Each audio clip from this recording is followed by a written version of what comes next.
Hello everyone, you are welcome on YouTube channel Learn for Knowledge. Dear students of 7th standard, today we are going to learn double standards poems, English workshop, questions and answers. प्रिय विद्यार्थी मित्रांनो, आज आपण double standards ही जी काही poem आहे या poem खाली जे काही क्वेश्चन्स जे काही प्रश्न आलेले आहेत त्याचे आन्सर्स त्याची उत्तरे बघणार आहोत. Activity number 1. List all the words that the grown-ups in the poem use for the child. कवितेतील मोठी माणसे छोट्या मुलांकरिता वापरतात असे शब्द लिहायचे आहेत. त्याचं आन्सर आहे lazy, stubborn, shocking and rude, clumsy or careless, terror, wild and naughty, wrong. अशा प्रकारे कवितेतील मोठे माणसं छोट्या मुलांकरिता हे शब्द वापरतात.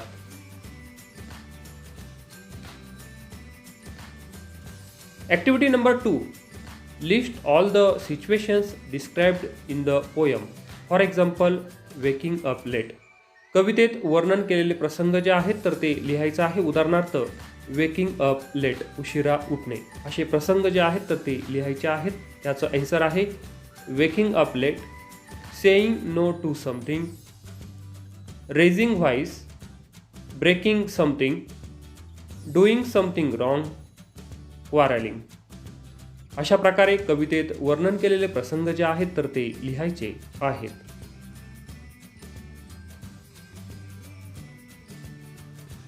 Activity number 3. Find the antonyms of. पुढील शब्दांचे विरुद्धार्थी शब्द लिहायचे आहेत.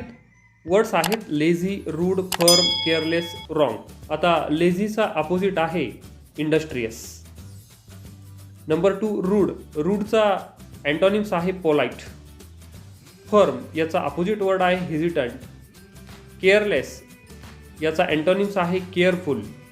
रॉंग याचा अपोजिट आहे right.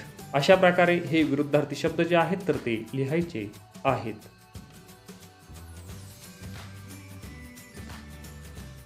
Activity number 4. Translate the following into your mother tongue. पुढील शब्दांचे मराठीत भाषांतर करायचे आहेत. शब्द आहे स्टबर्न, याचा मराठीत भाषांतर होणार आहे हट्टी. फर्म, खंबीर, ठाम. केअरलेस, निष्काळजी. हेल्पलेस, असहाय्य किंवा दुबळा. क्लमझी, वेंदळा. आणि नॉटी, खोडकर.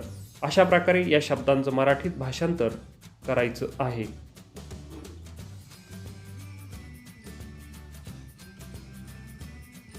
Activity number 5. Use any one situation in the poem and write 2 short speeches using words and ideas from the poem.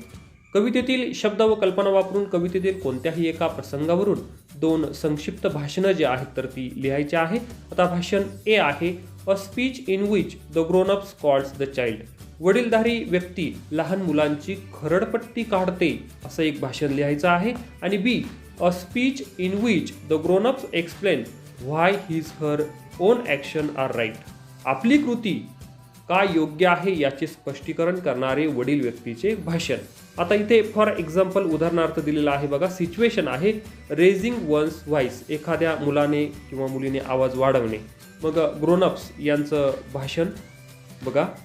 Don't shout, it's rude to shout. How dare you raise your voice, it's shocking. म्हणजे वडीलधारी व्यक्ती लहान मुलांची खरडपट्टी काढते ते. आणि त्यानंतर आपली कृती योग्य कशी आहे हे बी मध्ये दिलेलं आहे बघा. I have told you again and again, you don't listen to me. I don't like to shout but you make me shout at you. आता ए भाषण जे आहे तर ते कशा पद्धतीने लिहायचं आहे बघा. A speech in which the grown ups calls the child. वडीलधारी व्यक्ती लहान मुलांची खरडपट्टी काढते असे भाषण. आता सिच्युएशन आहे a child says no to something. एखादं मूल कशाला तरी नाही म्हणणे. मग त्यासाठी मोठ्यांचं भाषण बघा. Speech by grown up. What did you say? No. How dare you? Since when have you become so rude and stubborn? I cannot believe you can say no to whatever I ask you to do. You are a small child. You cannot refuse to do anything if told by elders. Do it again and I shall take you to task.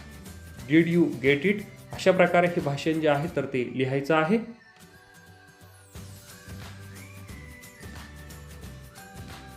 आता B बघा.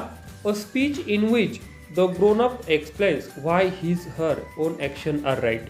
आपली कृती काय योग्य आहे याचे स्पष्टीकरण करणारे वडील व्यक्तीचे भाषण. आता सिच्युएशन आहे. A grown up explains why he she says no to something. आता यावरती भाषण जे आहे मोठ्या व्यक्तीचं. Grown up speech. Look, you cannot go for swimming. My decision is final. I am firm about this. You should know why I don't allow you to go to the pond. All sorts of people swim there. It is a terribly dirty pond. See, what I tell you is good for you, and children should obey elders. You will not go. That's it. अशा प्रकारे मोठ्या व्यक्तीने लहान मुलाला दिलेलं भाषण जे आहे तर ते लिहायचं आहे. Activity number 6. Form 2 groups and discuss the following statements. 2 गट तयार करायचे आहेत आणि पुढील विधानांची चर्चा करायची आहे. One group should support the statement and the other group should oppose it. एका गटाने त्या विधानाला पाठिंबा द्यायचा आहे आणि दुसऱ्या गटाने त्याला विरोध करायचा आहे, म्हणजे प्रतिकार करायचा आहे. You may use English or your mother tongue wherever necessary in the discussion. आता चर्चेत इंग्रजीचा वापर करू शकता, त्याचबरोबर तुम्ही मराठीचा वापर सुद्धा करू शकता. आता स्टेटमेंट 1 आहे. पहिलं विधान आहे. A grown up is always right. मोठी व्यक्ती नेहमीच बरोबर असते. हे पहिलं स्टेटमेंट आहे. आणि दुसरं स्टेटमेंट आहे, विधान दुसरं आहे.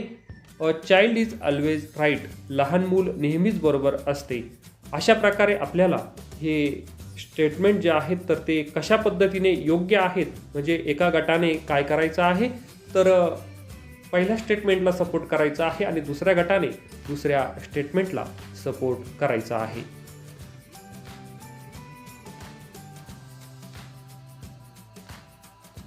Thanks for visiting to our channel. Please like, share and subscribe our channel.